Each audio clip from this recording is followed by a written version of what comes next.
permanent normal trade relations with China. And these agreements, as all of you know, were written by corporate America, and their goal was very simple. You don't need a PhD in economics to figure it out. What they were saying is, why do I want to pay a worker in Los Angeles or in Vermont 20, 30 bucks an hour when I can shut down here, move to a low-wage country, produce there, bring my products back into this country? That's it. Nothing more complicated than that. And that is what has happened. Since 2001, we have lost almost 60,000 factories in America, millions of decent-paying jobs.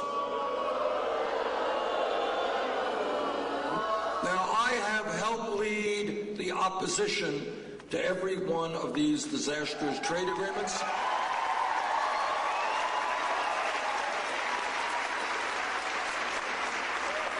And I will help lead the opposition to this TPP.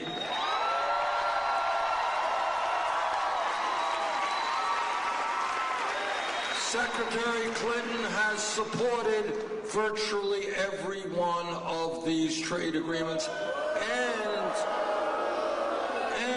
after telling us how great the TPP was, she eventually, under pressure from the trade union movement, finally said no to it. Let me give you another example of where there is a very significant difference.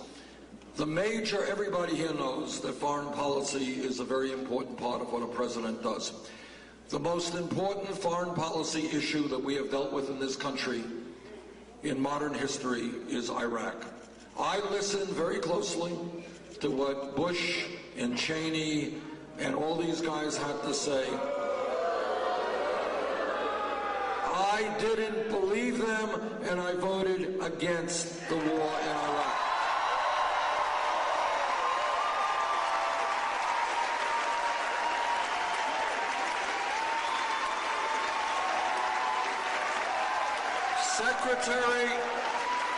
Secretary Clinton, who was then in the United States Senate, heard the same information that I did. She voted for the war in Iraq. Now, foreign policy is not easy stuff. It is not easy stuff. Nobody, it's complicated and everybody makes a mistake on this stuff. But one of the lessons that we should learn from history is that you just don't go around overthrowing governments without thinking through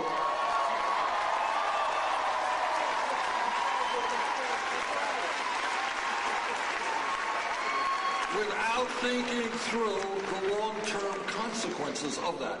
And that is true even when we're dealing with really ugly dictator types like Saddam Hussein was an awful person. But what you got to do is you got to say what happens the day after this guy is gone. What kind of political vacuum occurs? Who is going to fill that vacuum? And that is the same thing, or a similar approach, that she took when she was Secretary of State with Gaddafi.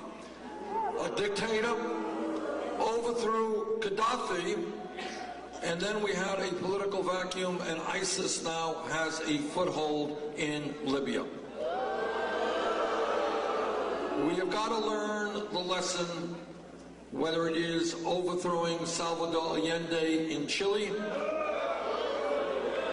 whether it is overthrowing Jacob Arbenz in Guatemala way back when, whether it is overthrowing the democratically elected Prime Minister of Iran many, many years ago, Mohammad Mossadegh. We overthrew him. He was replaced by the Shah, who was an awful person, and then you had the Iranian Revolution with Khomeini.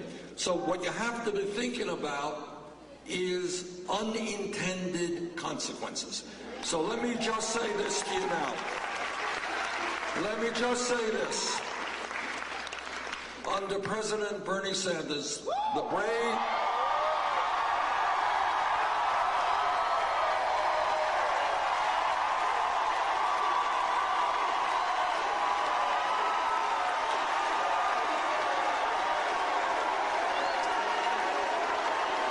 under a Sanders administration, the brave men and women in our armed forces will not be involved in perpetual warfare in the Middle East.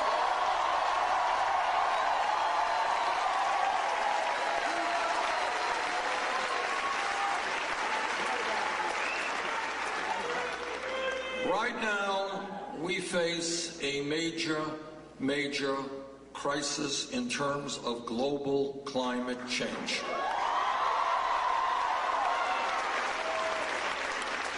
And I'm proud to tell you that as a member of the Senate Environmental Committee, I have introduced the most comprehensive legislation ever introduced to combat climate change,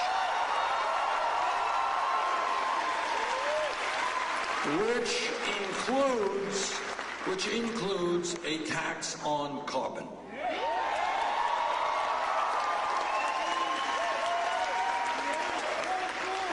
I was one of the first people to understand and support making sure that the Keystone Pipeline was never built.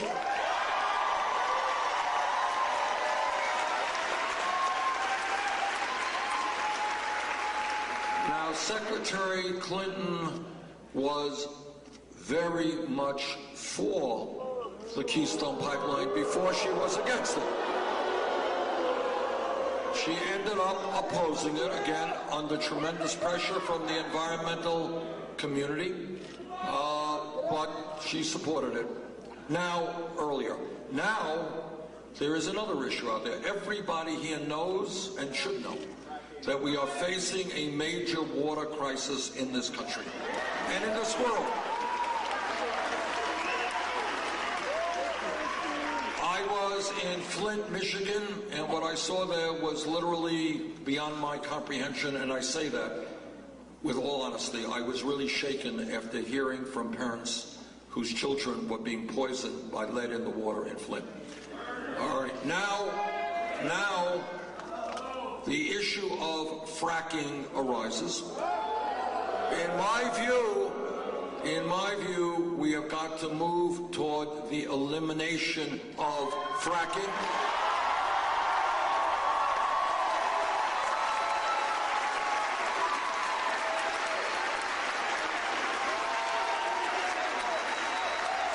That is my view.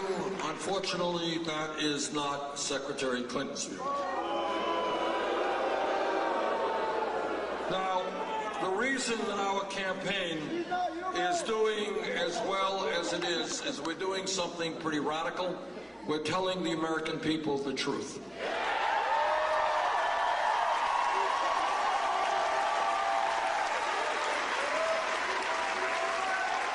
And it's a truth that you're not going to see on television very often, but it is the truth nonetheless. And as everybody knows, truth is not easy stuff, not in our personal lives, not in our political lives. There's a tendency as human beings that we want to kind of run away from the pain of the truth. But this country does not go forward unless we put those troubling issues right on the table and we deal with them.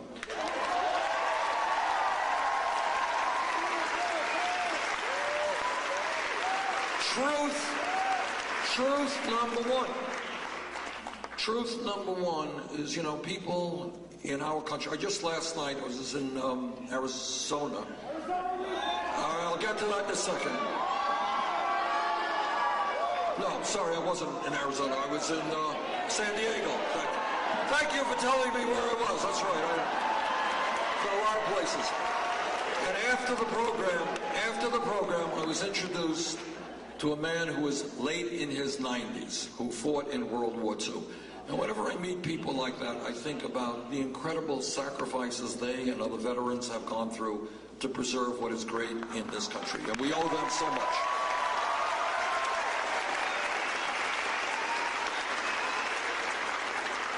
Those men and women fought to maintain our country's way of life, and the essence of our way of life is democracy. One person, one vote.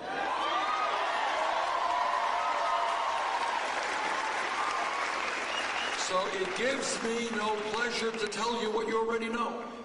that as a result of this disastrous Supreme Court decision on Citizens United, our campaign finance system is now corrupt, and we are seeing democracy being undermined.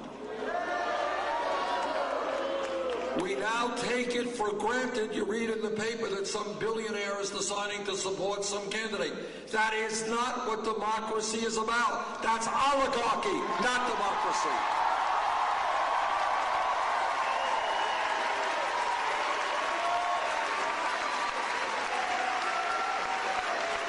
A Sanders administration will move aggressively to overturn Citizens United.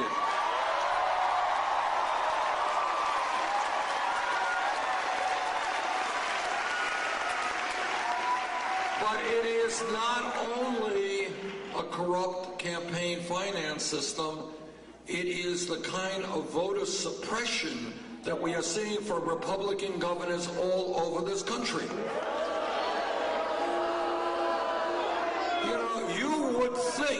You would think that after all of the struggle and the pain and the death that we experienced to make sure that every person, regardless of the color of their skin, had the right to vote, that discussion would be over with.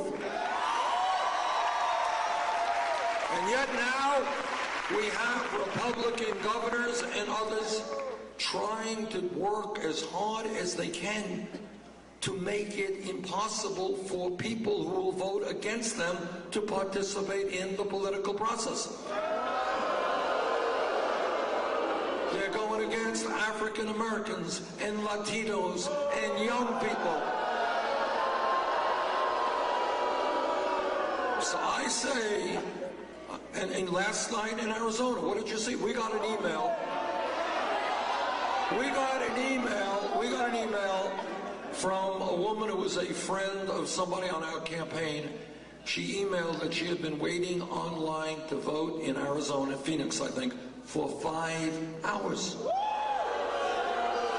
Now, how many thousands of people walked away and did not exercise their constitutional right? Now, whether that was deliberate or whether that was just incompetence in Arizona, I don't know. But that is not acceptable.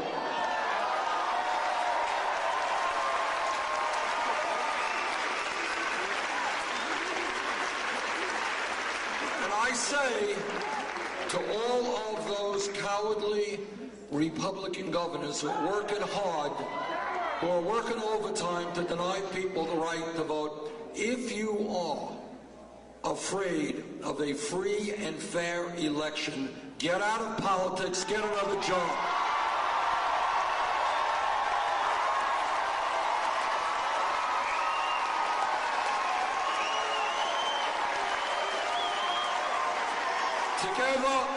Together, we are going to do what many other countries do, not complicated. When you're 18 years of age, you are registered to vote. End of discussion.